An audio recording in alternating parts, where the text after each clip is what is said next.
On July 1st and 2nd, 6 climate change activists in the Seattle area were visited by FBI agents at their homes or school. This is a statement from the 6 people. Jen Kaplan, one of the attorneys who represented grand jury refusers mentioned above, has volunteered her services to help with the situation here. So they issued a statement. While some activists immediately closed the door on the FBI, the agents attempted to show photos of others, asking them to identify people in the photographs. The FBI agents also attempted to question some of the activists about campaigns resisting development of tar sands in Alberta, Canada, and coal trains in the Pacific Northwest. I mean, really.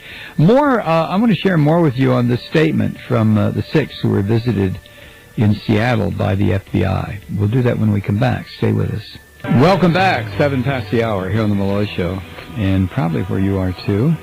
Back to the statement by the Seattle climate change activists who were visited by the FBI.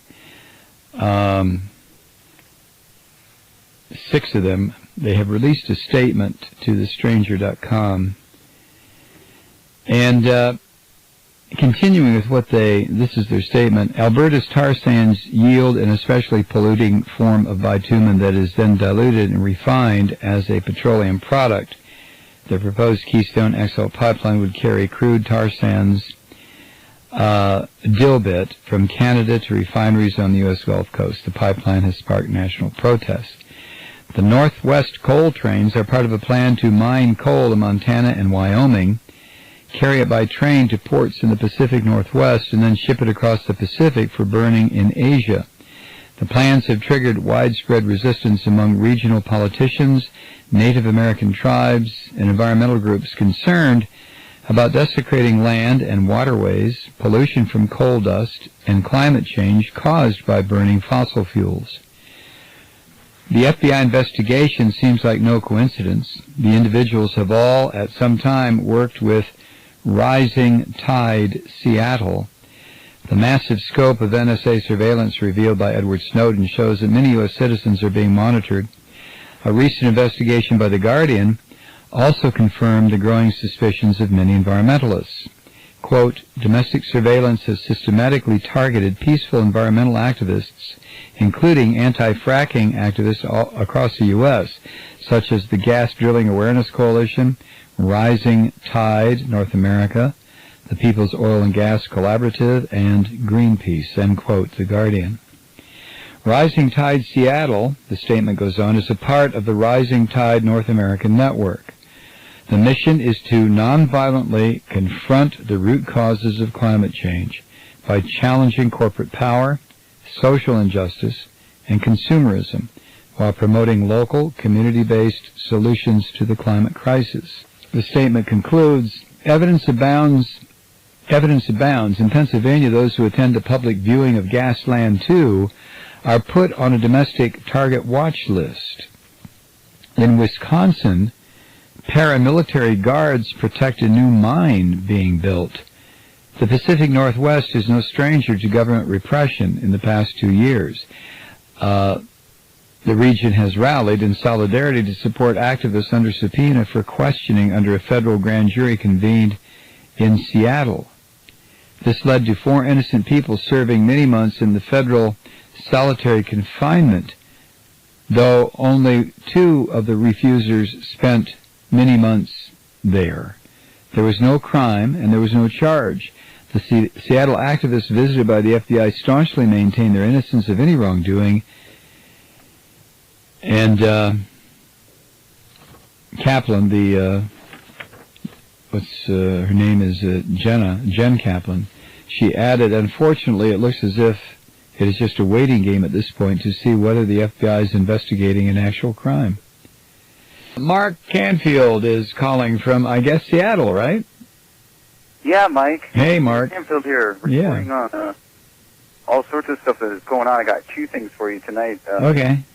I'd like to respond to the story you read by Brendan Kiley at The Stranger. I also want to give you a quick report on the Occupy National Gathering that's going on in Kalamazoo, Michigan, August 21st to the 25th. Okay.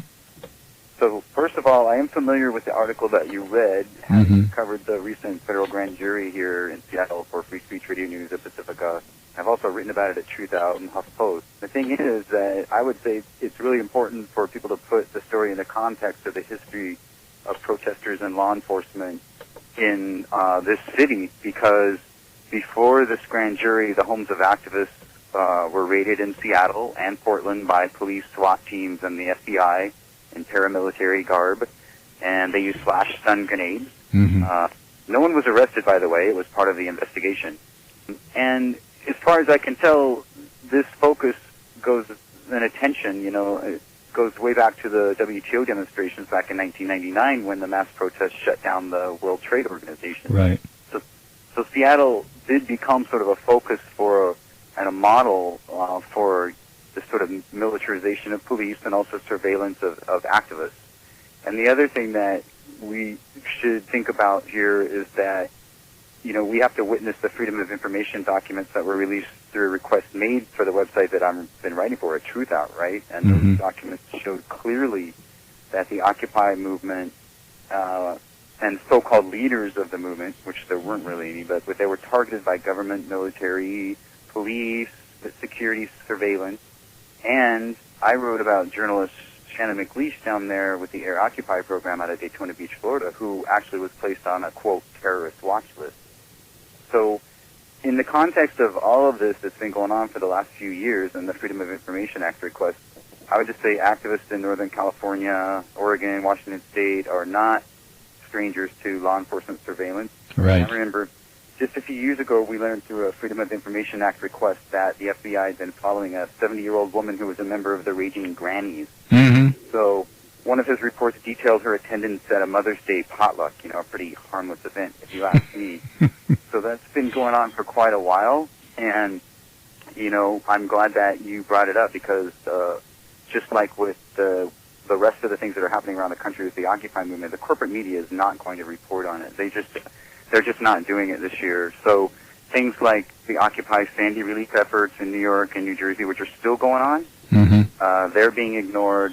Occupy Tuscaloosa and the National Gathering Summer Tour went to Oklahoma and been raising money and volunteering to help. Right. Well, it's real apparent, Mark, that there is this conspiracy of silence, a conspiracy of ignoring what Occupy is doing, and I don't think it's a secret to any of us why it's going on, why mainstream corporate media must ignore this. Mark, it's good to hear from you. I've got to move on. I appreciate what you brought up this evening. Thanks a lot, Mark. We'll talk again. That raised the specter of another grand jury circus, raids on the homes of activists, subpoenas, the question of how far the FBI will go to conduct social mapping of local protest networks, and the possibility of more grand jury refusers winding up in solitary confinement after declining to answer questions about other people's politics. So it goes on here. A few days ago, six activists, I guess in Seattle, released a statement to The Stranger confirming that they were approached by FBI agents. Two of the three agents left business cards identifying themselves as Special Agent Matthew Acker and Special Agent Kira O'Reilly, who, the activists say, asked about opposition to tar sands development and brought photographs, hoping the activists would identify the people in them. See, back in April, local tar sands activists staged a protest at the Canadian consulate in, I guess it's all from Seattle, right? Yeah, it's from Seattle.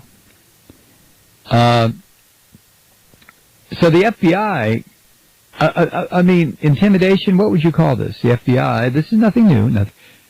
No. This has been happening for the past 40, 50 years in this country. But climate change activists, I mean, people who are saying, look, the planet has got to be able to breathe.